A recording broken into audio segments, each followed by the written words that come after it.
রমজান মাসের যে ইবাদতের বিশাল বড় অপার সম্ভাবনা আমাদেরকে দান করেছেন, এই সম্ভাবনাকে কাজে লাগাতে হলে তার জন্য যথাযথ প্রস্তুতি গ্রহণ করা জরুরি। আমাদের দেশে বেশিরভাগ মুসলমান রমাদান মাস আসলে আমরা কম বেশি নেকামলের চেষ্টা করি, কিন্তু রমাদানের অনেক আগে থেকে যে আমাদের যথাযথ পূর্ব প্রস্তুতি গ্রহণ করার কথা, দুর্ভাগ্যজনকভাবে সেই প্রস্তুতি যথাযথভাবে আমরা বেশিরভাগ লোক গ্রহণ করি না, যার ফলে রমাদান আসে, রমাদান চলে যায়, আবার রমাদান মাস আসে, আবার চলে যায়। আমাদের তেমন কোনো পরিবর্তন হয় না, আমাদের মধ্যে তেমন কোনো চেঞ্জ আসে না, আমাদের জীবনের ভিতরে তেমন কোনো দৃশ্যমান পরিবর্তন চোখে পড়ে না।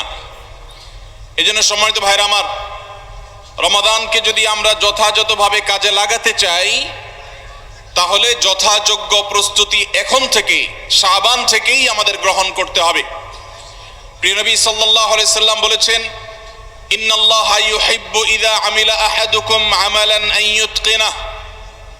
আল্লাহ রাব্বুল আলামিন বান্দা যে কোনো কাজ করলে সেটা যদি ইতকানের সাথে করে, দৃঢ়তার সাথে করে, উত্তম উপায়ে করে, যথাযথভাবে করে, সে কাজটা যদি করার মতো করে, তো আল্লাহ তাআলা সেটাকে পছন্দ করেন এবং ভালোবাসেন। আমরা যদি রমাদান মাসে সিয়াম এবং কিয়াম, রোজা এবং তারাবি, অন্যান্য আমল ইবাদত বন্দিগি গতানুগতিকভাবে করে শেষ করি, আমরা যদি দায় সারাভাবে শেষ করি, তাহলে এটা আল্লাহ তাআলার প্রিয় পাত্রে আমাদেরকে শামিল করবে না। আর যদি রমাদানের প্রত্যেকটি ইবাদত বন্দিগি এটা হয় ইতকানের সাথে, এটা হয় দৃঢ়তার সাথে, এটা হয় সুন্দরতম উপায়ে, এটা হয় যথাযথভাবে, তাহলে সেই ইবাদত আমাদেরকে আল্লাহর প্রিয় পাত্রে পরিণত করবে ইনশাআল্লাহ। প্রিয় ভাইরা আমার, রমাদান মাসের সেই ইবাদত বন্দিগিগুলোকে যথাযথভাবে করবার প্রয়োজনেই আগে থেকেই আমাদের যথাযথ প্রস্তুতিও থাকতে হবে। কারণ কথায় আছে, যে কোনো কাজের যথোপযুক্ত এবং প্রয়োজনীয় প্রস্তুতি গ্রহণ করা মানে হলো সেই কাজটির অর্ধপূর্ণতা। যে কোনো কাজ প্রস্তুতি যত ভালো হয়, কাজটা তত ভালো হয়। প্রস্তুতি যত নরমাল হয়, খারাপ হয়, কাজটা তত খারাপ হয়। এই জন্য আমরা রমাদান মাসকে যদি অর্থবহ এবং আমাদের লাইফ চেঞ্জিং ইবাদতের মৌসুম হিসাবে, সিজন হিসাবে গ্রহণ করতে চাই, তাহলে এখন থেকে তার জন্য আমাদের সুনির্দিষ্ট প্ল্যান, পরিকল্পনা থাকতে হবে, প্রস্তুতি থাকতে হবে। আল্লাহ রাব্বুল আলামিন আমাদের সবাইকে সেই তৌফিক দান করুন। এই যে রমাদান আসছে আর কয়দিন পর, কারা কারা এই রমাদানকে সবচেয়ে সুন্দরভাবে ব্যবহার করতে চান একটু হাত তোলেন। আল্লাহ রাব্বুল আলামিন আমাদের সবার হাতগুলো কবুল আর মঞ্জুর করুন, বলুন আমিন। আল্লাহ আমাদেরকে রমাদানকে সর্বোচ্চ ভালোভাবে ব্যবহার করার তৌফিক দান করুন। ভাইরা আমার, এই রমাদান মাস আসার বহু আগে থেকেই আমাদের সোনালী যুগের স্বর্ণ মানবেরা যারা ছিলেন, মুহাম্মদুর রাসূলুল্লাহ সাল্লাল্লাহু আলাইহি ওয়াসাল্লামের হাতে গড়া সাহাবা একরাম, সাহাবীদের শিষ্যত্ব পাওয়া, সান্নিধ্য পাওয়া, তাদের সান্নিধ্যের সৌরভে স্নিগ্ধ হওয়া সেই তাবেঈগণ, তারা রমাদানের যথেষ্ট আগে থেকে, রমজান আসার 6 মাস আগে থেকে আল্লাহর কাছে দোয়া করতেন, রোনাজারি করতেন, কান্নাকাটি করতেন, এই মর্মে যে আল্লাহ রমাদান মাস পর্যন্ত আমার হায়াত বাড়িয়ে দাও, আমি যেন রমজান পাই, রমজানকে যেন সুযোগকে যেন কাজে লাগাতে পারি, রমজানের সুবর্ণ সুযোগ যেন আমার হেলায় হারিয়ে না যায়, সেজন্য আল্লাহর কাছে আগে থেকে এই নেয়ামত প্রাপ্তির জন্য দোয়া করতেন। আর রমজানের পরে বাকি যে 6 মাস, এই 6 মাস তারা দোয়া করতেন, আল্লাহ রমজানে যে সমস্ত আমল ইবাদত, যে সমস্ত নেকামল বন্দিগি আপনি করার তৌফিক দিয়েছেন, সেগুলো যেন আপনি মেহেরবানি করে কবুল এবং মঞ্জুর করেন, অ্যাকসেপ্ট করেন, আপনি যেন সেগুলোকে গ্রহণ করে নেন, সেজন্য 6 মাস তারা দোয়া করতেন। তাহলে দেখা গেল সালাফে সালেহিন, তাদের কাছে রমাদান এত গুরুত্বপূর্ণ ছিল যে রমজানের আগের 6 মাস এবং পরের 6 মাস রমজান ভাবনায় তারা সব সময় ডুবন্ত ছিলেন, নিমজ্জিত ছিলেন, এর মধ্যেই তারা সব সময় মগ্ন থাকতেন।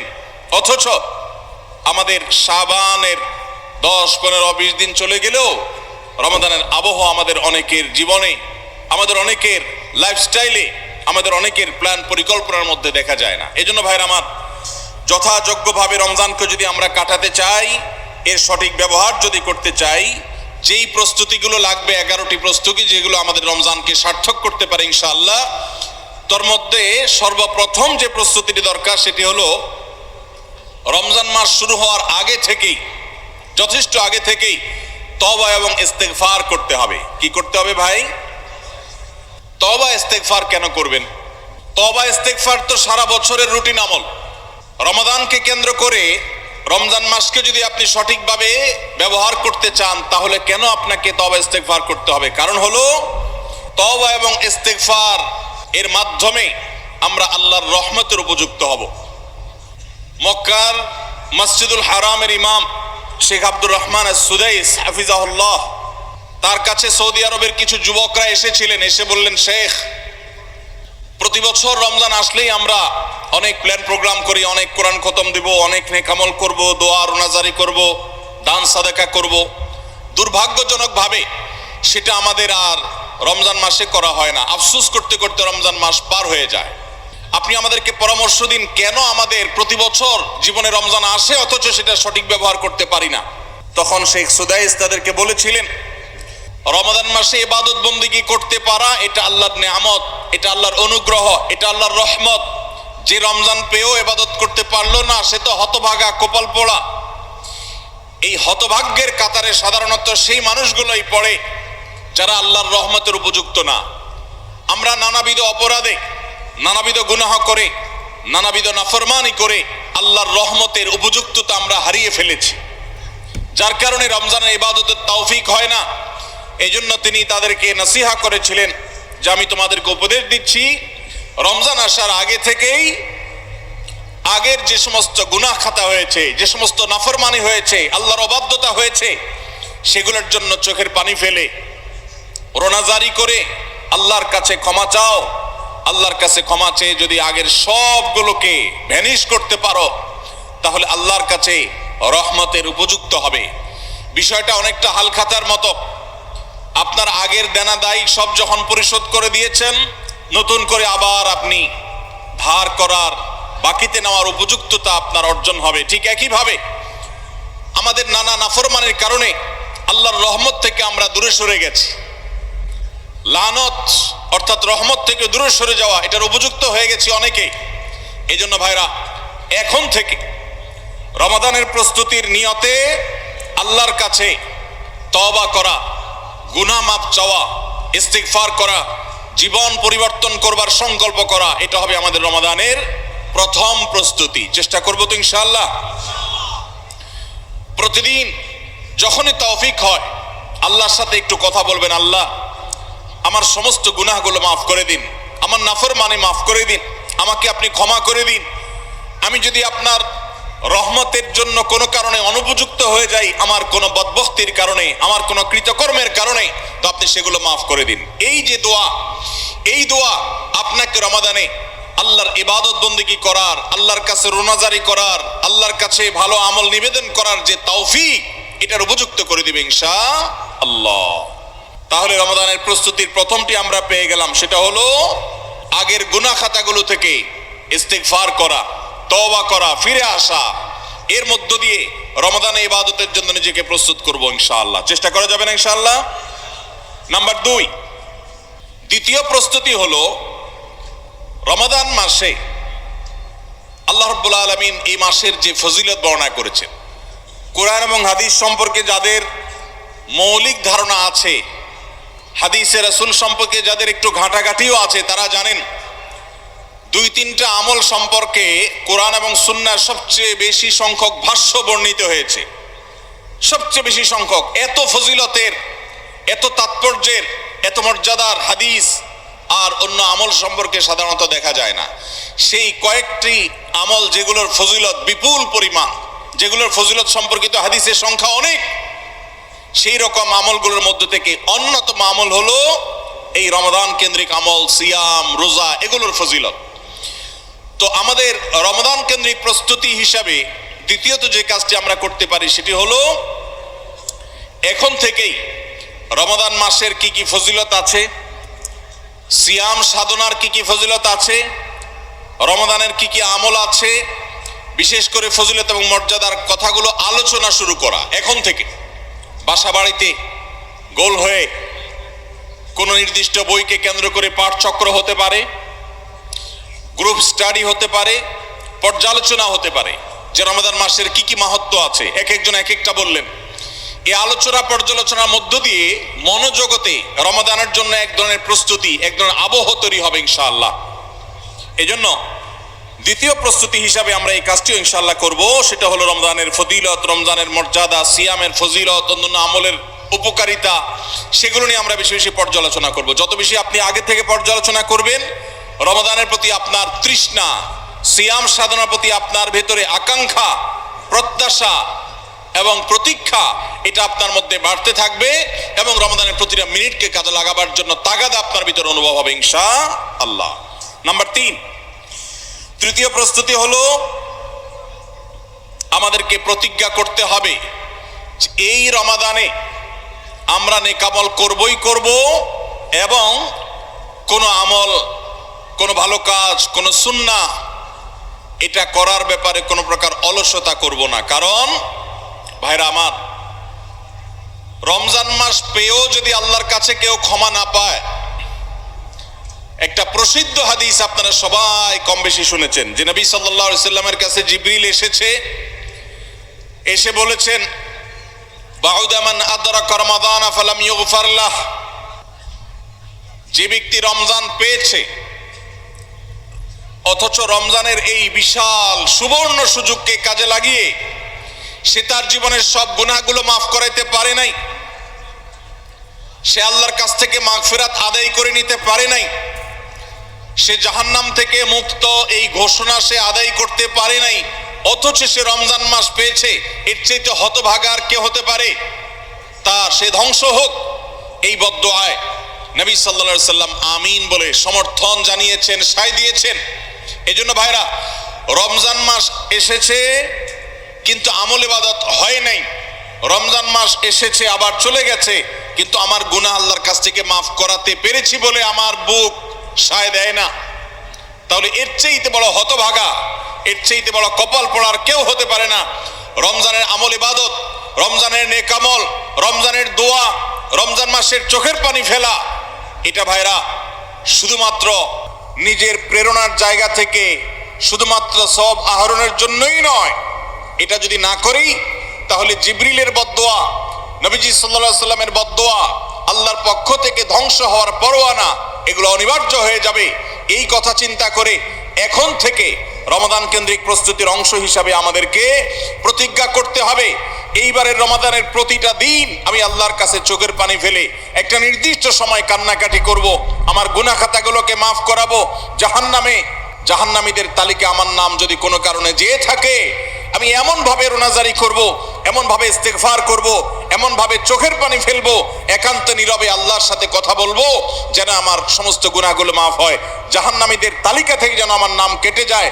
এর জন্য ভাইরা এখন থেকে প্রতিজ্ঞাটা করতে হবে। প্রস্তুতি হলো কাজ হবে রমজানে, কিন্তু প্রতিজ্ঞা হবে এখন থেকে যে আমি কোনোভাবে এইবারের রমজানের সুযোগ আর হাতছাড়া করব না ইনশাআল্লাহ। তাহলে 3 নম্বর হলো যে রমজান কেন্দ্রিক সমস্ত আমলগুলো করব, আল্লাহর কাছে তওবা ইস্তেগফার করে নিজের গুনাহগুলোকে মাফ করায় ছাড়বো, জাহান্নাম থেকে মুক্তি তথা নাজাত এটা নিজের করে নেব, এই মর্মে প্রতিজ্ঞাটা এখন থেকে যেই কয়দিন রমজান আসতে সময় আছে প্রতিদিন আমাকে নবায়ন করতে হবে। প্রতিজ্ঞা আজকেরটা যেভাবে হবে কালকেরটা আরো স্ট্রং হবে, তারপরের দিন আরো স্ট্রং হবে। প্রতিদিন আমি স্বপ্ন লালন করব কবে রমাদান শুরু হবে, আর আমি আল্লাহ রাব্বুল আলামিনের কাছে রমাদানের এই সমস্ত ইস্তেগফার, তওবা, আমল এগুলোকে নিবেদন করতে থাকবো। চেষ্টা করা যাবে না ইনশাআল্লাহ? তাহলে 3 নম্বর প্রস্তুতি হলো রমজান মাসে নেক আমল করার প্রতিজ্ঞা করা, মাগফিরাত এবং নাজাত আদায় করার প্রতিজ্ঞা এখন থেকে করা। নাম্বার 4 নম্বর যে প্রস্তুতিটা আমাদের নিতে হবে সেটা হলো, যদি আগের রমজানের কোনো রোজা কারোর কাজা থাকে, এই রমজান আসার আগে শাবান মাসের মধ্যেই সেই কাজাগুলো আদায় করে ফেলা উচিত। আম্মা জান আয়েশা রাদিয়াল্লাহু তাআলা আনহা বলেছেন, নারী হিসাবে রমাদান মাসে যে কয়েকটা রোজা ভাঙতি পড়ে, নবীজি সাল্লাল্লাহু আলাইহি সাল্লাম রমাদান পরে পুরো সময়টা তার কাছে থাকার কারণে তিনি সেই রোজাগুলো রাখার সুযোগ সেভাবে পেতেন না। স্বামীর হকের কথা মাথায় রেখে রোজাগুলো রাখতেন না। এবং শাবান মাস আসলে নবীজি সাল্লাল্লাহু আলাইহি সাল্লাম নিজেও বেশি বেশি নফল রোজা রাখতেন। ওই সুযোগে মা আয়েশা রাদিয়াল্লাহু তাআলা আনহা বলেছেন যে তিনিও তার রমজানের বাকি রোজা যেগুলো ছিল ভাঙতি রোজা সেগুলো তিনি রেখে ফেলতেন। তো এই হাদিস থেকে বোঝা যায় রমজানের রোজা যদি কারোর কাজা হয়, পুরুষদের অসুস্থতার কারণে হতে পারে, মা বোনদের মাসিকার কারণে হতে পারে, তাহলে সেই রোজা যত দ্রুত সম্ভব আমরা কাজা করে ফেলবো। এবং সেই কাজা করতে যদি কোনো কারণে, যৌক্তিক কারণে বা যে কোনো কারণে যদি বিলম্ব হয়, তাহলে এই বছরের আসন্ন রমাদানের প্রস্তুতির অংশ হিসাবে আগের রমজানের কোনো ভাঙতি রোজা থাকলে সেগুলো সব রেখে কাজা করে সম্পূর্ণভাবে এই রোজার জন্য প্রস্তুত হবে। এটা হলো 4 নম্বর প্রস্তুতি। নাম্বার 5 নম্বরের রমজানের প্রস্তুতি হলো আল্লাহ রাব্বুল আলামিনের কিছু সাধারণ ক্ষমা আছে, কমন ক্ষমা, গণহারে মাফ। আল্লাহ তাআলার এই যে সাধারণ ক্ষমা, গণহারে মাফ, দুটি বিষয় এই গণহারে মাফ থেকে মানুষকে দূরে সরিয়ে রাখে। আল্লাহর গণহারে যে ক্ষমা, এই গণক্ষমার উপযুক্ততা নষ্ট করে দেয় দুটি জিনিস।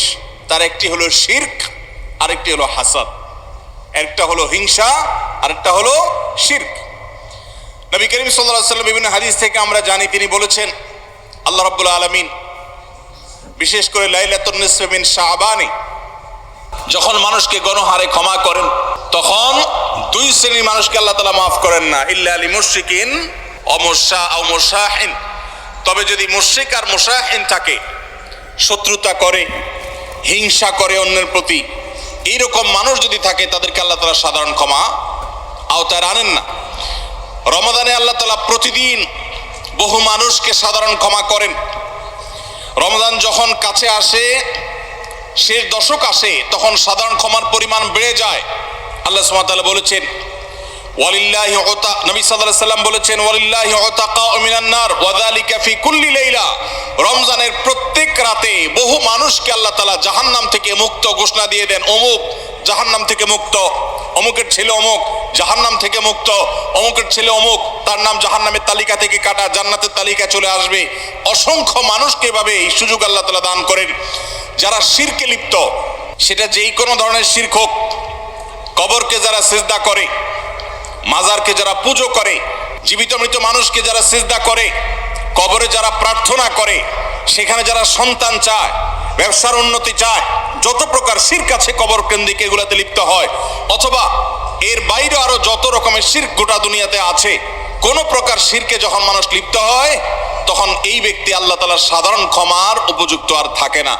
এই জন্য ভাইরা, রমজানের প্রস্তুতির অংশ হিসাবে 5 নম্বরের যে প্রস্তুতি আমরা গ্রহণ করব, সেটা হলো আল্লাহ তাআলা যেহেতু রমজানে অনেককেই সাধারণ ক্ষমা করবেন, আমি যেন সেই সাধারণ ক্ষমা প্রাপ্ত সৌভাগ্য মানুষদের তালিকায় ঢুকতে পারি, সেজন্য আমার অন্তর থেকে হিংসাকে ধুয়ে মুছে সাফ করে ফেলতে হবে। কোন মুসলমানের কল্যাণ দেখে আমার কষ্ট হবে না, কারোর ভালো দেখে আমার ভেতরে জ্বালা পড়া হবে না। পারলে তার জন্য আরো বেশি দোয়া করব, যে কারোর ভালো হোক আমি আরো ভালো চাইবো, কারোর কোনো ক্ষতি আমি চাইবো না। এই কল্যাণকামিতাই হলো দিন। আদ-দীনু আন-নাসিহা। কিলা লিমান ইয়া রাসূলুল্লাহ, ক্বালা লিল্লাহি ওয়া লিরাসূলি ওয়া লিআম্মাতিল মুসলিমিনা ওয়া আইম্মাতিহিম। নবী সাল্লাল্লাহু আলাইহি সাল্লাম বলেছেন, ধার্মিকতা কিসের নাম? ধার্মিকতা, দিনদারিতা কিসের নাম? ধার্মিকতা হলো কল্যাণকামিতার নাম। আল্লাহ রাব্বুল আলামিনের আদেশ নিষেধ মেনে চলা, নবী সাল্লাল্লাহু আলাইহি সাল্লামের আদেশ নিষেধ মেনে চলা, এটাই হলো তাদের জন্য কল্যাণকামিতা। আর সকল স্তরের সাধারণ মানুষের কল্যাণ চাওয়া, কারোর ক্ষতি না চাওয়া, এটাই হলো দিনদারিতা। যে ব্যক্তি কারোর ক্ষতি চায়, যে মুসলমান আরেক মুসলমানের ভালো দেখলে তার ভেতরে জ্বালা পোড়া করে, অস্থিরতা আসে, সে ভালো মুসলমান না, সে হিংসুক, তার ভিতরে কবিরা গুনাহ আছে। এই জন্য রমাদান মাসে আল্লাহর সাধারণ ক্ষমা পেতে হলে অন্তরকে এখন থেকে পরিচ্ছন্ন করতে হবে, চোখটা বন্ধ করে মনে রাখতে হবে, স্মরণ করতে হবে, আমার আশেপাশে এমন কে আছে যার কল্যাণ দেখলে আমার সহ্য হয় না, যার ভালো দেখলে আমার ভিতরে জ্বালা পোড়া করে, যার সুসংবাদ শুনলে আমার ভিতরে খারাপ লাগা কাজ করে, তাহলে বুঝতে হবে তার প্রতি আমার হিংসা আছে। আল্লাহর জন্য নিজের হিংসা থেকে পরিচ্ছন্ন হয়ে অন্তরকে ধুয়ে সাফ করে তারপরে রমজানের সাধারণ ক্ষমার জন্য উপযুক্ত করতে হবে এখন থেকে। ঠিক একইভাবে আমি আমার কথায়, আমার কাজে, আমার বিশ্বাসে কোনো মাধ্যমে আল্লাহর সঙ্গে শিরক করছি কিনা, আরশের মালিকের সাথে শিরক করছি কিনা, আল্লাহ বলেছেন ইন্নাল্লাহা লা ইয়াগফিরু আন ইউশরাকা বিহি ওয়া ইয়াগফিরু মা দুনা যালিকা লিমান ইয়াশা। আল্লাহর সঙ্গে শিরক করা হলে এটা আল্লাহ মাফ করবেন না। শিরকের অপরাধ এটা যদি কেউ করে তওবা ছাড়া মারা যায়, আল্লাহ তাআলা এই অপরাধ ক্ষমা করবেন না। এটা আল্লাহর আগে থেকে দেওয়া ঘোষণা। কোরআনে আল্লাহ আরো বলেছেন, লোকমান হাকিমের উদ্ধৃতি দিয়ে, ইন্না শিরকা লাযুলমুন আযীম, তিনি তার সন্তানকে উপদেশ দিতে গিয়ে বলেছিলেন যে ইন্না শিরকা লাযুলমুন আযীম, শিরক সবচেয়ে বড় অপরাধ। এজন্য ভাইরা, শিরক থেকে পরিচ্ছন্ন না থাকলে রমাদানের কোনো ইবাদত, কোনো আমল আমাদের কাজে আসবে না। এজন্য রমজানের প্রস্তুতি হিসাবে শিরক এবং হিংসা থেকে অন্তরকে পরিচ্ছন্ন করা, পবিত্র করা, এটা হলো আমাদের পঞ্চম প্রস্তুতি। নাম্বার 6, বিগত রমজান যেগুলো আমাদের জীবনে এসেছে, সেই সমস্ত রমাদানে কেন আমার আমল ইবাদত হয় নাই? রমজান আসার আগে নিয়ত করছি কোরআনটা খতম দিব, কিন্তু দিতে পারি নাই। রমজান আসার আগে নিয়ত করেছিলাম এই বছর একটা তারাবিও মিস করব না, কিন্তু অনেকগুলো মিস হয়ে গেছে। রমজান আসার আগে নিয়ত করেছিলাম এই বছর রমজান থেকেই ধূমপান করা ছেড়ে দিব, কিন্তু অনেকে ছাড়তে পারেন নাই। রমজান আসার আগে নিয়ত ছিল এই বছর রমজানে একটা খারাপ জিনিস মোবাইলে, টিভিতে দেখব না, কিন্তু সেই প্রতিশ্রুতি রাখতে পারি নাই। কেন পারি নাই?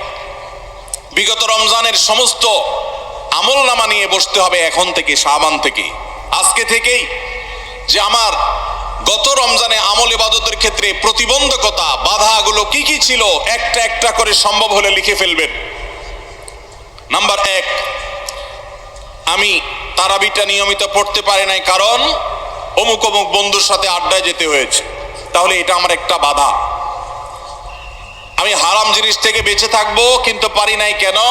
কারণ ফেসবুকে ঢুকছে একটা কাজে, সেখান থেকে আমার আরো 5টা অকাজ করা লাগছে, তাহলে এটা আরেকটা কারণ, ফেসবুক।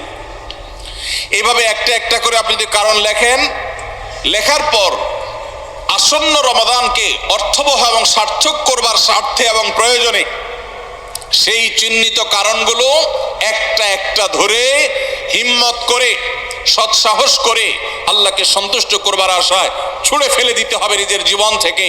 এই সংকল্প এবং এই কাজটা যদি আপনি করতে পারেন, তাহলে ইনশাআল্লাহ আপনি দেখবেন আপনার এই রমজান আপনার জীবনের শ্রেষ্ঠ রমজান হয়েছে। ভাইরা আমার, নবী করিম সাল্লাল্লাহু আলাইহি সাল্লাম তাঁর জীবদ্দশায় কয়টা রমজান পেয়েছেন? মাত্র 8টা রমজান পেয়েছেন। দ্বিতীয় হিজরিতে রমজানের রোজা ফরজ করা হয়েছে, 10ম হিজরিতে আল্লাহ তাকে দুনিয়া থেকে নিয়ে গেছেন। মাত্র 8টা রমাদান তিনি পেয়েছেন, নবী সাল্লাল্লাহু আলাইহি সাল্লাম। বহু সাহাবী আছেন, তাদের জীবনে রমজান মাত্র পেয়েছেন একটা রমজান পেয়েছেন। এরপরে রমজান আসার আগে হয়তো জিহাদের ময়দানে গিয়ে শাহাদাত বরণ করেছেন। অনেক সাহাবী আছেন হয়তো 40, 45, 50 বছর বয়সে ইসলাম গ্রহণ করেছেন, এরপরে কয়েক বছরের মধ্যে দুনিয়া থেকে চলে গেছেন, রমজান পেয়েছেন অল্প কয়েকটা। আর আমরা জন্মসূত্রে মুসলমান হওয়ার সুবাদে এক একজন মানুষ 20টা, 30টা, 40টা, 50টা রমজান আমরা পেয়েছি। দুর্ভাগ্য আমাদের, সাহাবায়ে কেরাম মাত্র 2, 4, 5টা রমজান পেয়ে তাদের জীবনকে যেই পর্যায়ে নিয়ে গেছেন, আমরা বেশিরভাগ মানুষ জীবনে 30, 40, 50টা রমজান পেয়েও আমাদের জীবনকে সে পর্যায়ে নিতে পারি নাই। ভাইরা আমার, এই জন্যই আসন্ন রমাদানকে সঠিকভাবে ব্যবহার করবার জন্য আমাদের বিগত রমজানগুলোর সমস্ত সমস্যাগুলোকে চিহ্নিত করতে হবে। কি কি কারণে আমি এর আগের রমজানগুলো সঠিকভাবে কাজে লাগাতে পারিনি, ব্যবহার করতে পারিনি, সেগুলো একটা একটা করে দূর করতে হবে। যেমন সোশ্যাল মিডিয়া, ফেসবুক, ইউটিউবের আসক্তি, এটা আমার আগের বছর রমাদানের যে ইবাদত, এটার ক্ষেত্রে প্রতিবন্ধকতা ছিল। তাহলে এই বছরের ইবাদতের প্রস্তুতির অংশ হিসাবে এই সোশ্যাল মিডিয়া, ফেসবুক আমার মোবাইল থেকে আনইনস্টল করে ফেলতে হবে। চেষ্টা করা যাবে না ইনশাআল্লাহ? ভাইরা আমার, যদি ফেসবুক আমার আমল ইবাদতের প্রতিবন্ধকতা তৈরি করে, তাহলে ফেসবুককে আল্লাহর জন্য কোরবানি করবেন রমজান মাস উপলক্ষে। কারা কারা প্রস্তুত আছেন হাত তোলেন। বুঝে শুনে হাত তুলছেন, বুঝে শুনে হাত তুলছেন। আল্লাহ এই হাতগুলোকে সবগুলোকে কবুল মঞ্জুর করুন। যুবক ভাইয়েরা, আপনারা ফেসবুক মোবাইল থেকে আনইনস্টল করার নিয়ত করছেন, এটার মানে কিন্তু আপনারা এক একজন আল্লাহর রাহে কোরবানি হওয়ার নিয়ত করছেন। প্রস্তুত আছেন তো ইনশাআল্লাহ? নিজেদের কোরবানি করার জন্য প্রস্তুত আছেন তো ইনশাআল্লাহ? আল্লাহ তাআলা আমাদেরকে তৌফিক দান করুন। ভাইরা আমার, রমাদানের 6 নম্বর প্রস্তুতির অংশ হিসাবে যে কাজটি করতে হবে বলছিলাম, সেটা হলো আমাদের সমস্যাগুলো কি কি হয়েছে সেগুলো চিহ্নিত করে সেগুলো দূর করতে হবে। আর 7 নম্বর প্রস্তুতির অংশ হিসাবে আমরা যেটি করব সেটা হলো রমাদান কেন্দ্রিক সমস্ত আহকাম এবং মাসাইল, বিধিবিধানগুলো আমাদের শিখে ফেলতে হবে। এটা রমজানের প্রস্তুতি। আমাদের দেশে অনেক মসজিদে ইমাম সাহেবরা তালিম করেন রোজা ভঙ্গের কারণ কি, রোজা মাকরুহ হওয়ার কারণ কি, রোজার জন্য ক্ষতিকর বিষয়গুলো কি কি, এগুলো রমজান মাসে বিভিন্ন নামাজের পরে তালিম করেন। এটা একটা ভালো চেষ্টা, কিন্তু এই কাজটা যদি আমরা শাবান মাস থেকে নিজস্ব উদ্যোগে করি সেটা হবে আরো ভালো চেষ্টা। কথা কি বুঝে আসছে ভাই? তাহলে রমজান আসার আগে থেকেই আমরা মাসাইলের তালিম, মাসাইলের শিক্ষা, জ্ঞান অর্জন, রমজানের বিধিবিধানগুলো আমরা জানার চেষ্টা করব। এটা হবে পার্ট অফ প্রিপারেশন ফর রমাদান। রমজানের জন্য প্রস্তুতির অংশ হিসাবে আমাদের এখন থেকে রমজান এবং সিয়ামের মাসাইলগুলো জানতে হবে। আল্লাহ আমাদের সবাইকে আমলের তৌফিক দান করুন। 8 নম্বর হলো রমজানে যে আমলগুলো করবেন এখন থেকে সেগুলোর ওয়ার্ম আপ এবং রিহার্সেল শুরু করে দিবেন, প্রস্তুতি শুরু করে দিবেন, চর্চা শুরু করে দিবেন। কারণ মানুষ দাঁড়ানো অবস্থায় হঠাৎ করে জোরে দৌড় দিতে পারে না। একটা গাড়ি সেটা দাঁড়ানো অবস্থায় হঠাৎ করে 100, 150, 110, 20 গতিতে চলতে পারে না। প্রথম 10, 20 হয়, এরপরে 40, 60 হয়, এরপর আস্তে আস্তে 100 বা 110, 20 হয়। এই জন্য রমাদান মাসে যদি আপনি বিপুল পরিমাণ ইবাদত করতে চান, অনেকে আছেন অপেক্ষা থাকেন রমজানের চাঁদ উঠলে সব শুরু করব। এদের দ্বারা জীবনে কিছুই হয় না। যারা আসলেই রমজানে কিছু করতে চায় তারা এখন থেকে শুরু করবে। রমজানে আমরা রোজা রাখবো, নবী সাল্লাল্লাহু আলাইহি সাল্লাম শাবান থেকে নফল রোজা রাখার অভ্যাস শুরু করতেন। রমজানে আমরা দোয়া করব, এখন থেকে দোয়ার রিহার্সেল শুরু করা, প্রস্তুতি শুরু করা। যে কোনো গুরুত্বপূর্ণ কাজের আগে মহড়া শুরু হয়, তারপরে মূল কাজ শুরু হয়। এই জন্য শাবান মাস থেকে আমাদের প্রস্তুতি চলতে হবে। চেষ্টা করা যাবে না ইনশাআল্লাহ? তাহলে 8 নম্বরের প্রস্তুতি হলো যেই আমলগুলো রমজানে করব সেগুলোর রিহার্সেল, সেগুলোর প্রস্তুতি, ওয়ার্ম আপ এখন থেকে শুরু হবে। নাম্বার 9, রমজান মাসের দিন এবং রাত যেভাবে কাটাবেন তার জন্য একটা প্ল্যান করে ফেলবেন, সুন্দর করে একটা স্কেডিউল করে ফেলবেন, রুটিন করে ফেলবেন যে আমি কোরআন তেলাওয়াতটা কোন সময় করব, দিনের কোন সময়টাতে আমি কোরআন তেলাওয়াতের জন্য টাইম বরাদ্দ রাখলে সেটা মিস হবে না। হতে পারে ঘুমানোর আগে, হতে পারে ফজরের পরে। কোন টাইমটা আমার সবচেয়ে কোরআন তেলাওয়াতের জন্য নিরাপদ টাইম সেটা আমি ফিক্স করব। এই ঠিক একইভাবে আমি আল্লাহর কাছে রোনাজারের জন্য ভালো সময় কোনটা সেটা ঠিক করব। আমরা আমাদের আসুন্নাহ ফাউন্ডেশন থেকে, আপনারা জানেন, রমাদান প্ল্যানার নামে একটা প্ল্যানার তৈরি করেছি রমজানকে অর্থবহ করবার জন্য। এবছর আরেকটা নতুন বই আমাদের আসছে সামনের সপ্তাহে ইনশাআল্লাহ, মাহে রমজানের 27টি আমল, মাসনুন আমল কোরআন সুন্নাহর আলোকে। প্রত্যেকটা খুঁটিনাটি আমলকে আলাদা আলাদা করে উল্লেখ করা হয়েছে। খুব ছোট্ট ছোটি বই, উদ্দেশ্য রমাদানকে অর্থবহ করা। অতএব রমাদানকে অর্থবহ করবার জন্য আপনার প্ল্যান করতে হবে আগে থেকে, সেটা এখন থেকেই, যে আপনি কখন কোন কাজটা করবেন, কোন আমলটা করবেন, কোন ভালো কাজটা করবেন। এগুলো যদি আগে থেকে প্ল্যান হয় দেখবেন কাজটা করা সহজ হয়েছে।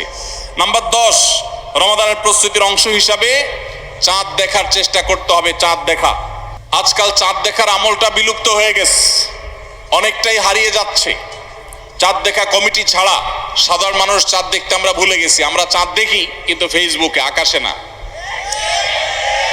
চাঁদ কি ফেসবুকে দেখবেন না আকাশে দেখবেন? সবাই যদি চাঁদ ফেসবুকে খোঁজেন তাহলে আকাশে সরকারি কিছু লোক খুঁজবে, হেলাল কমিটির লোকজন খুঁজবে। হেলাল কমিটির লোকদের উপরে ভরসা করে যদি এই কোটি কোটি মানুষ তাদের রোজা রাখে তাহলে প্রায় বছর দেখেন গন্ডগোল লাগে। চাঁদ উঠছে আবার উঠে নাই, উঠে নাই ঘোষণা হয়ে আবার 11টা বাজে 10টা বাজে উঠছে। এই ঘটনা হয় না? হয় না? এই ঘটনা এই জন্য হয় যে আমরা সবাই চাঁদ দেখার দায়িত্বটা পালন করি না। নবীজি বলেছেন, সুমু লিরুইয়াতিহি ওয়া আফতিরু লিরুইয়াতিহি, তোমরা রোজা রাখো চাঁদ দেখে আবার ঈদও করো চাঁদ দেখে। এই জন্য 29শে শাবান পশ্চিম আকাশে চাঁদ খোঁজার চেষ্টা করবেন সন্ধ্যার সময়। চেষ্টা করবেন না ইনশাআল্লাহ? চেষ্টা করে যদি চাঁদ দেখতে নাও পারেন তারপর আপনি সওয়াব পাবেন। আর যদি চাঁদ দেখেন তাহলে দোয়া পড়বেন, আল্লাহুম্মা আহিল্লাহু আলাইনা বিল ইয়ুমনি ওয়াল ঈমান ওয়াস সালামাতি ওয়াল ইসলাম রব্বি ওয়া রাব্বুকাল্লাহ। হে আল্লাহ, এই চাঁদকে আপনি বরকত এবং ঈমান দিয়ে আমার জন্য পরিপূর্ণ করে দিন। এই মাস আমার জন্য নিরাপদ এবং ইসলাম দিয়ে পরিপূর্ণ করে দিন। হে চাঁদ, তোমার আর আমার পালন করতে একজন আল্লাহ। অতএব এই চাঁদ দেখার চেষ্টা করবো। এটাও রমাদানের প্রিপারেশন, রমাদানের প্রস্তুতির অংশ। 11 নম্বর হলো আল্লাহর কাছে ভাই চোখের পানি ফেলে এখন থেকে দোয়া করব, আল্লাহ এই যে রমজান আসছে এটা যেন আমার জন্য লাইফ চেঞ্জিং হয়, এটা যেন আমার জীবন পরিবর্তনকারী হয়, এটা যেন আমাকে মুত্তাকি বানিয়ে ছাড়ে, এটা যেন আমাকে নেকামল ওয়ালা বানিয়ে দেয়, এটা যেন আমার জীবনে বিশাল বড় অ্যাচিভমেন্ট এনে দেয়, এটা যেন আমাকে মাগফিরাত পাইয়ে দেয়, এটা যেন আমাকে নাজাত পাইয়ে দেয়, এটা যেন আমাকে জান্নাতের উপযুক্ত করে। এই রমজান যেন আমাকে জাহান্নামীদের তালিকা থেকে আমার নামকে কাটানোর নিশ্চয়তা এনে দেয়। সেইভাবে রমজানকে কাটাবার জন্য আপনি তৌফিক দান করুন। এখন থেকে আল্লাহর কাছে এই বরাদ্দ আদায় করতে হবে, চেয়ে নিতে হবে এবং সেটার জন্য দোয়া করতে হবে। এই দোয়াটা হলো একাদশ এবং সর্বশেষ প্রস্তুতি। চেষ্টা করা যাবে না ইনশাআল্লাহ?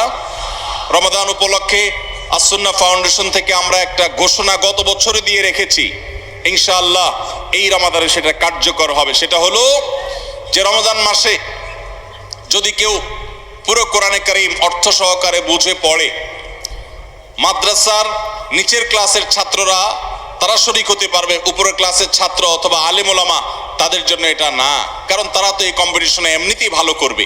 এটা আমাদের সাধারণ শিক্ষিত ভাইদের জন্য, স্কুল কলেজের ভাইদের জন্য, সর্বস্তরের নারী পুরুষ, দেশে বিদেশে প্রবাসে থাকা সব মানুষদের জন্য উন্মুক্ত। অনলাইনে নিজস্ব ওয়েবসাইটে আমরা এই পরীক্ষা নিয়ে থাকি। 6টি ধাপে সারা বছর নেওয়া হয়েছে। এখন সামনে রমাদানে যেটা হবে সেটা হলো মূল। যে কেউ যারা আগের কোনো ধাপে পরীক্ষা দেয় নাই তারাও সবাই দিতে পারবে।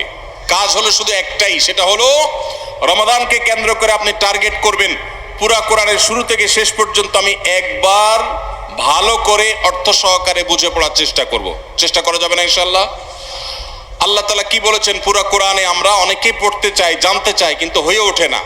আপনি এই রমজানকে কেন্দ্র করে টার্গেট করেন প্রতিদিন আমি 1 পারা বা 1.5 পারা, ইমাম সাহেব বা হাফেজ সাহেব তারাবিতে যে তেলাওয়াত করেন পুরো পারাটা আমি যদি সুন্দর করে দেখে যাই এবং দেখার পরে পরিবারের লোকদের সাথে গ্রুপ স্টাডি করি, মুদারাসা করি, যেটা নবী সাল্লাল্লাহু আলাইহি ওয়াসাল্লাম জিবরিলের সাথে করতেন, সেটা যদি আপনি করেন তাহলে রমজানের শেষ জুমাবার বাদ ফজর অনলাইনে আমাদের পেজ থেকে লিংক দেওয়া হবে। লিংকে ক্লিক করে শর্ট টার্মে একজন একটু রেজিস্ট্রেশন করে দিতে হবে, নিজে পারলে ভালো, না হলে যারা অনলাইন বোঝে তারা 1 মিনিট লাগবে রেজিস্ট্রেশন করতে, বাস। এরপরে আপনি ডাইরেক্ট পরীক্ষা দিতে পারবেন। এমসিকিউ প্রশ্ন, একটা অক্ষরও লিখতে হবে না, সব প্রশ্ন উত্তর দেওয়া আছে, 4টা উত্তর দেওয়া থাকবে, সঠিকটা সিলেক্ট করতে হবে।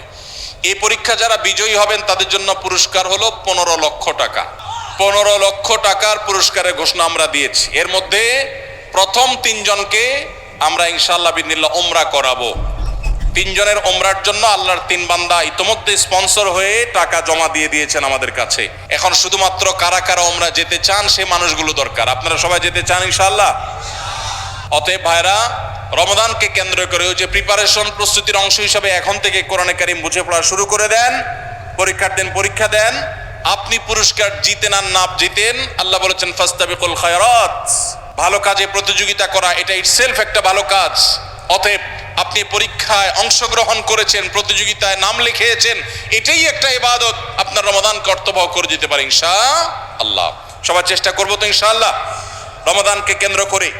তাহলে যে প্রস্তুতিগুলো আমরা নিতে পারি যেগুলো আমাদের রমাদানকে অর্থবহ করতে পারে, তার ভিতরে 1 নম্বর বলেছিলাম তওবা ইস্তেগফার করে আগের সব গুনাহগুলো থেকে আল্লাহর কাছ থেকে মাগফিরাত আদায় করে নেওয়া, যাতে করে রমজানে ইবাদতের জন্য আপনি উপযুক্ত হন, আল্লাহর রহমত প্রাপ্তির তৌফিক প্রাপ্ত হন।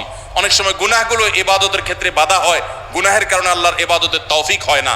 নাম্বার 2, আল্লাহ রাব্বুল আলামিন রমাদানের এবং সিয়ামের যে ফজিলতের কথা বলেছেন, নবীজি সাল্লাল্লাহু আলাইহি ওয়াসাল্লাম যেসব ফজিলতের কথা বলেছেন, মর্যাদা, মাহাত্ম্য, তাৎপর্যের কথা বলেছেন, এগুলোর আলোচনা, পর্যালোচনা এগুলো এখন থেকে শুরু করা। আপনার অফিসে বাসায় বিভিন্ন রকমের হাদিস, রমাদানের ফজিলত, সাহারি ইফতারের ফজিলত, গুনাহমুক্ত থাকার ফজিলত, তাকওয়া চর্চার ফজিলত, রমজানের আমল, এগুলো এখন থেকে জানাশোনা শুরু করে দেন। এখন থেকে এটা রিহার্সাল শুরু করেন। রমাদানকে অর্থবহ করবার জন্য আমরা রমাদান প্ল্যানার করেছি। রমাদানকে অর্থবহ করবার জন্য আমরা কোরআন তারাবির সালাতে কোরআনের বার্তা বই করেছি। রমাদানকে অর্থবহ করার জন্য আমাদের আরেকটা বই আসছে, মাহে রমাদানের 27 আমল। এই সব আয়োজন কিভাবে রমজানকে সুন্দরভাবে কাটানো যায় সেজন্য এখন থেকে আপনি ফজিলতের হাদিসগুলো জানেন, আলোচনা করেন, দেয়ালে দেয়ালে নিজের বাসায় লাগায় রাখেন এবং বারবার দেখেন, পর্যালোচনা করেন, আবহ তৈরি হবে ইনশাআল্লাহ। নাম্বার 3, তৃতীয় প্রস্তুতি হলো এইবারের রমাদানে যে কোনোভাবে মাগফিরাত আদায় করে ছাড়বো আল্লাহর কাছ থেকে। জাহান্নামীদের তালিকা আমার নাম থেকে থাকলে এটা কাটায় ছাড়বো এই মর্মে প্রতিজ্ঞা করা, এটাও প্রিপারেশন। এখন থেকে নিয়ত করা যে এই রমজানটা অর্ডিনারি রমজান হবে না, এই রমজানটা শুধু সাহরি আর ইফতার আর তারাবি এই 3 জিনিসের নাম হবে না, এটা একটা অর্থবহ রমজান হবে। একটা নাফরমানি আমি করব না, একটা গুনাহ আমি করব না। এখন থেকে প্রতিজ্ঞা করতে হবে নিজের সাথে নিজে, প্রতিদিন নিজের সাথে নিজের বোঝাপড়া ফাইনাল করতে হবে, এটা প্রস্তুতি। নাম্বার 4, বিগত রমাদানের যদি কোনো রোজা কাজা হয়ে থাকে সেগুলো সব আদায় করে শেষ করতে হবে শাবানের মধ্যে। নাম্বার 5, শিরক এবং হাসাদ, হিংসা, এগুলোর কারণে আল্লাহর সাধারণ ক্ষমার উপযুক্ততা মানুষ হারিয়ে ফেলে, সেগুলো থেকে মুক্ত থাকার প্রতিজ্ঞা করে মুক্ত থাকার জন্য চেষ্টা করতে হবে এখন থেকে, যে শিরক থেকে থাকলে জীবনে কখনো সেই শিরক থেকে মুক্ত হওয়া, অন্তরের কার প্রতি হাসাদ থাকলে সেটাকে দূর করা, তার কল্যাণকামী হওয়া, এগুলোর মধ্য দিয়ে রমজানে যে সাধারণ ক্ষমা হবে তার জন্য যে উপযুক্ততা তৈরি করা, এটাও রমজানের প্রস্তুতির অংশ। নাম্বার 6, বিগত রমজানগুলোতে কোন কোন কারণে আমার আমল হয় না, কোন দোস্তের কারণে, কোন বন্ধুর কারণে, কোন গ্রুপের কারণে, কোন অ্যাপসের কারণে, কোন ফেসবুকের কারণে, সেগুলো একটা একটা করে এই রমজানে যেন জীবনে না থাকে সেগুলা ছিন্ন করার জন্য প্রস্তুতি নেওয়া। নাম্বার 7, রমজানের মাসলা মাসাইলগুলো জানা, এটাও রমজানের প্রস্তুতির অংশ, এখন থেকে সেটা করা। 8 নম্বর হলো রমজানে যে আমল করতে চান এখন থেকে সেগুলো শুরু করে দেন, তেলাওয়াত করা। অনেক সালাফ শাবান মাস থেকে প্রচুর তেলাওয়াত করা শুরু করতেন, নবীজি শাবান মাস থেকে নফল রোজা শুরু করতেন। এগুলো হলো আগে থেকে প্রস্তুতি এবং মহড়া। রমজানে যা করবেন, দান সদকা করবেন, এখন থেকে লিস্ট করেন, তালিকা শুরু করে দেন, টাকা পয়সা জোগাড় শুরু করে দেন, এগুলো হলো পার্ট অফ প্রিপারেশন। 9 নম্বর হলো রমজান কিভাবে কাটাতে চান তার একটা রুটিন করে ফেলেন, দিন রাত 24 ঘন্টার রুটিন। বাচ্চাদের, ফ্যামিলির অনেক ধরনের আমল আছে রমজানকে কেন্দ্র করে, যেগুলো হারিয়ে গেছে আমাদের সমাজ থেকে। রুটিন করেন এবং ইলম অর্জন করার চেষ্টা করেন। নাম্বার 10, চাঁদ দেখার চেষ্টা করতে হবে, এটাও রমজানের প্রস্তুতির অংশ। আর 11 নম্বর হলো আল্লাহর কাছে দোয়া করতে হবে, আল্লাহ যেন আমাদেরকে রমজানের রোজাকে যথাযথভাবে আদায় করার তৌফিক দান করেন। চেষ্টা করা যাবে তো ইনশাআল্লাহ। আল্লাহ রাব্বুল আলামিন আমাদের সবাইকে রমাদানকে সর্বোচ্চ কাজে লাগাবার, সর্বোত্তম ব্যবহার করবার তৌফিক দান করুন। সবাই চেষ্টা করব তো ইনশাআল্লাহ। ভাইরা আমার, জীবনে রমজান হতে পারে এটাই শেষ, সেই চিন্তা করেই আমাদেরকে রমাদানকে ইস্তেকবাল করতে হবে, অভ্যর্থনা জানাতে হবে। এটাকে শেষ রমজান ধরেই প্রিপারেশন নিতে হবে, আগাইতে হবে। এইবার যদি সুযোগ মিস হয় হয়তো আর সুযোগ আমার কাছে আসবে না, সেই চিন্তা করেই করতে হবে। তাহলে ইনশাআল্লাহ এই রমাদানে অর্থবহ কিছু করা সম্ভবপর হবে। আমরা সবাই সেজন্য যার যার জায়গা থেকে সচেষ্ট হব আগে থেকেই। এবং মনে রাখবেন, আবারও বারবার বলছি যে নবী সাল্লাল্লাহু আলাইহি সাল্লামের সেই হাদিসটি মাথায় রাখতে হবে, রমজান মাসটা আমল করে ইবাদত করে কিছু কামাইতে পারলাম ভালো, না কামাইতে পারলাম তেমন কোনো ব্যাপার না। ব্যাপারটা সেরকম না। ব্যাপারটা হলো, যদি এই মাস চলে যায় আর অবহেলায় আপনি আল্লাহর কাছ থেকে মাগফিরাত আদায় করতে না পারেন, তাহলে বাউদামান আদরাকা রমাদান ওয়া লাম ইগফার লাহ, এই হাদিসের মেজদাক হবেন আপনি, এই হাদিসের প্রয়োগ ক্ষেত্র হবেন আপনি। সেক্ষেত্রে রমজান পেয়েও মাগফিরাত না পাওয়ার কারণে ধ্বংস অনিবার্য হয়ে যাবে। এটা শুধুমাত্র শখের বিষয় না, এটা ডু অর ডাই এর মতো ব্যাপার। আপনি রমজান পাইলেন না, মাগফিরাত পাইলেন না, জাহান্নাম নিশ্চিত হবে। অতএব যারা বাঁচতে চাই তারা এখন থেকে প্ল্যান প্রোগ্রাম করা যাবে না ইনশাআল্লাহ। সেই সাথে আমি শুরুতে যেটা বলেছিলাম, রমাদান সেই মাস যেই মাসে আমল এবং ইবাদতের শুধু উন্নতি আর তারাক্কি না, মুসলমানদের সার্বিক অগ্রগতি, উন্নতি আল্লাহ রাব্বুল আলামিন এই মাসে দিয়েছেন। ঐতিহাসিক বদরের যুদ্ধের সেই স্মৃতি বিজড়িত মাস এই রমাদান, মক্কা বিজয়, বড় বড় ঘটনা ইসলামের ইতিহাসে, বড় বড় সাফল্য আল্লাহ তাআলা রমাদানে দিয়েছেন। অতএব সেই জন্য নিজেদেরকে প্রস্তুত করতে হবে, প্রস্তুতি এখন থেকে গ্রহণ করতে হবে। এবং বাংলাদেশের এই মাটি আল্লাহ রাব্বুল আলামিন যেন দ্বীনের জন্য, ঈমানের জন্য, কোরআনের জন্য, সুন্নাহর জন্য কবুল করেন। এদেশের মুসলমানদের অন্তরের অন্তঃস্থলে যেন দ্বীনকে আল্লাহ তাআলা গেঁথে দেন। আমাদেরকে সবাইকে যেন আল্লাহ তাআলা প্র্যাকটিসিং মুসলমান বানায় দেন। নামধারী মুসলমানদেরকে আল্লাহ যেন সিরিয়াস মুসলমান বানায় দেন, নামাজি মুসলমানকে যেন আল্লাহ আখলাকওয়ালা মুসলমান বানায় দেন, আখলাকওয়ালা মুসলমানকে যেন আল্লাহ মুখলেস মুসলমান বানায় দেন। আমরা সব সময় দোয়া করবো ইনশাআল্লাহ। এই আসন্ন রমাদানকে কেন্দ্র করে সেই দোয়া আরো বাড়াতে হবে, তার প্রিপারেশন আরো বাড়াতে হবে। এদেশের সংখ্যাগরিষ্ঠ মানুষ তারা ইসলামকে পছন্দ করে, মুসলমান, তারা ইসলামকে ভালোবাসে মনে প্রাণে, ধর্মপ্রাণ। এরপরও এদেশে একের পর এক বিভিন্ন সময় আমরা দেখেছি ইসলামকে নানাভাবে আঘাত করা হয়। আমরা মুসলমানরা সর্বশক্তি দিয়ে এই সামান্য কিছু হাতে গোনা ইসলাম এবং মুসলমানদের প্রতি বিদ্বেষ পোষণ করা এই অপশক্তি, এদেরকে দমন করবার শপথ আমাদেরকে গ্রহণ করতে হবে রমাদানকে কেন্দ্র করে।